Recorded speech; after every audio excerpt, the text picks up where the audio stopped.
Hello everyone and welcome to Sunburned. Albino ranks every boss in the Spyro Reignited Trilogy from easiest to hardest. I did the Crash Trilogy proper, so it didn't seem right to leave Spyro unfinished for so long, a sentiment that developers didn't seem to share. After launching with numerous bugs, this trilogy has been out for over 15 months, and in all that time there has only been one update patch, and that was just to fix the glitch where they forgot to put subtitles in, lol. Games are still fun though, starting from easiest and working our way to hardest. Number 1, Blowhard. Yes please, just mind the teeth. The easiest boss in Spyro is Blowhard, a tornado mage who floats there while you torch him, and then floats off to float somewhere else and wait for you to torch him again, and then one more time, and then he's dead. That's all. There aren't even any damaging enemies in between that, just a bunch of dancing sandal wizards getting their jollies off moving one pillar like 10 feet back and forth. This is a boss that did not need multiple checkpoints, but you got him anyway. The only time he even tried to attack me was during his final encounter, and I used 0 brain cells to dodge it by staying walking in my pre-chosen direction. Blowhard, more like isn't hard, bitch. Number 2, Dr. Shemp. If this man is a doctor, I'm a wet nurse. Murgo, where you at? Daddy's here to give you the juice. Dr. Shemp can be defeated by giving him the good old flaming butthole. His crack is much more defined and realistic in this remake. Not all things need a makeover. Each ring he moves to, he does a different action. The first time you have to roll and flame him, second time you have to flame him, and the third time you have to jump and flame him. Flame him like he posted something offensive on Twitter, like a stereotype about minorities or saying pineapple is good on pizza. Number 3, Jacques. You know they say French people smell bad, but have you ever barbecued one? That's what Spyro's doing against Jacques, a demon jester toy thing who tries to throw gift boxes at you that I assume are just filled with paintbrushes and packets of cigarettes. Anytime he lands on one of those square pedestals is when he'll actually stay put long enough to surrender to your flame attack. This boss is like 30 seconds long, so I probably don't even have enough time to... Number 4, Toasty.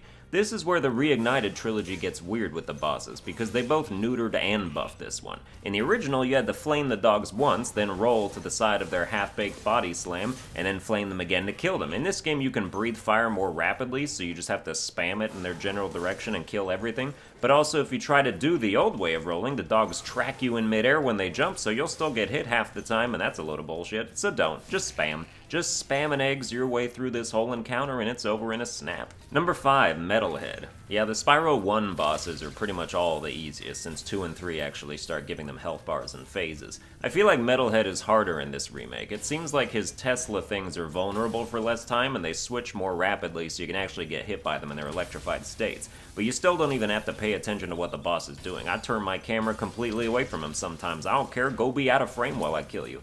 Number 6, Spike. The first boss on this list from Spyro 3, Spike does literally nothing. He stands there and shoots, and if you knock him back, sometimes he doesn't even run back to the center. He's just like, oh, okay, guess I'll chill here then. One of the most leisurely fights in the whole trilogy, and then get a load of the editing when he dies. As someone who doesn't edit, that's some top-tier editing. Number 7, Crush. First Spyro 2 boss, I level selected these fights from a 100% complete file, and apparently I can't turn off the infinite fireball power-up you get at the end, so I'm pretending it's regular flame breath by only doing it at close range, and look, it's working pretty good. Crush is real easy, like 93.33% of the bosses in this list. You just fire them up in between them, walking to different zone things, jump if it's a blue attack, and charge left or right if it's red. Just don't stand too close after you hit him, or the falling debris will crush you from a mile away. Eventually he'll start chasing you after you hit him, but if you're too fast, he just keeps on trucking infinitely in your direction with the motivation of a Boston Marathon runner, so you have to slow down and let him get close enough to set a timer on some falling debris of his own. By the time you reach the finish line of this encounter, everyone's covered in rubble. Number 8, the Flying Sorceress. In the super bonus level, there's an area where you must fight the Sorceress again, after she patiently waits for Bianca to give Spyro a pep talk. Bianca talking mad shit and the Sorceress just hovering there expressionless like a robot that hasn't been activated yet. When she does start running her flight protocols, the whole encounter is just you trying to lead your shots on her while she continuously flies slowly away from you. Like, she never approaches. She just turns around every now and then to shoot an orb you can easily dodge the second time it happens, and beyond. Then she falls into the acid again, like how she fell into lava the first time. She needs to start hanging out in arenas filled with chocolate, or root beer, or something, cause she keeps taking unscheduled baths after getting her ass kicked, and I feel like she should start getting prepared for it. Number 9, Nasty Nork. If Cowardice was a boss battle, this is it. You first have to catch 2 thieves that run away from you so you can unlock the way to Nasty Nork, who does nothing but run away from you. They all want to maintain as much distance as possible, and dragons kind of look like bats, so I guess it makes sense. After chasing Nasty Nork across a whole ass racetrack, where he runs about twice as fast as you, and then still managing to flame him at the end because he just sits there and waits for you to do it, he opens up a lava pathway with slowly retreating platforms you must quickly charge and glide across to get up and kill him for good. If you die here, you have to start the whole encounter over, which is annoying, but it also only takes like 3 minutes to get here in the first place. It just doesn't feel like you earn this kill. He traps himself, you flame him once, he falls over and dies. Game over. Oh well. Number 10, Scorch. Now this is a bat.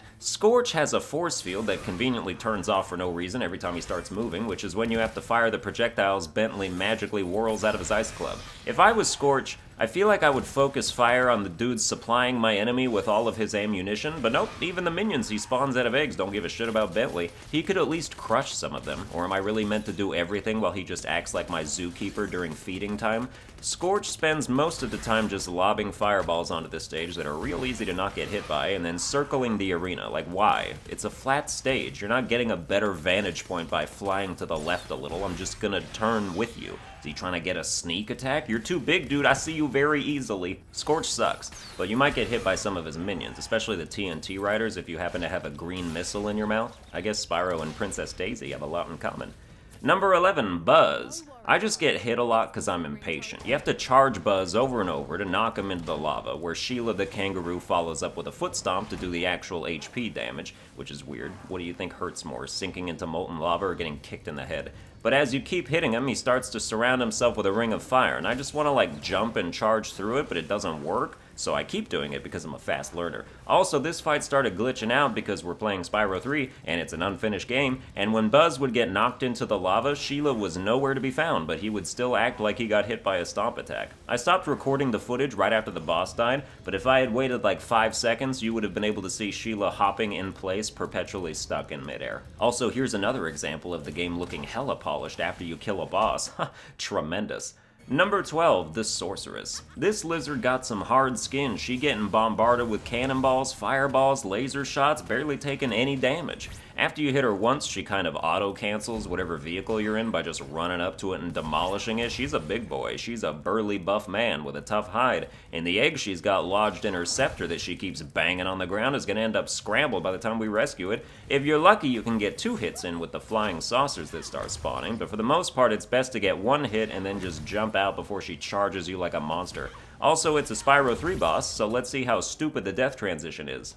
Yep, I hit her, she just stood there, and then all of a sudden she dropped into the lava out of nowhere. Very good. Also, let's hatch that egg. How damaged did it turn out? I think George is going to be the first dragon on the short bus. Number 13, Gulp. Gulp is very hard, especially if you have the infinite fireball power-up. I mean, look at the precision required to keep him rooted to the same spot over and over again. The exact timing, the focus, the endurance. Stun locking ain't easy, cuz. Don't worry, I also did the fight normally, and Gulp's plasma turrets are highly advanced. They lead their targets perfectly. The only way to dodge is to fake him out by starting to move in one direction, then quickly switching and doing it over and over as he continues to launch projectile after projectile. It's taxing after a while, and at the same time, you've got to be trying to hit him with finicky environmental weapons. The barrels can be tough to aim correctly, and their explosion will also hurt you if he's close enough, and the bombs are pretty hard to light with a fireball projectile as opposed to regular flame breath, I'll tell you that.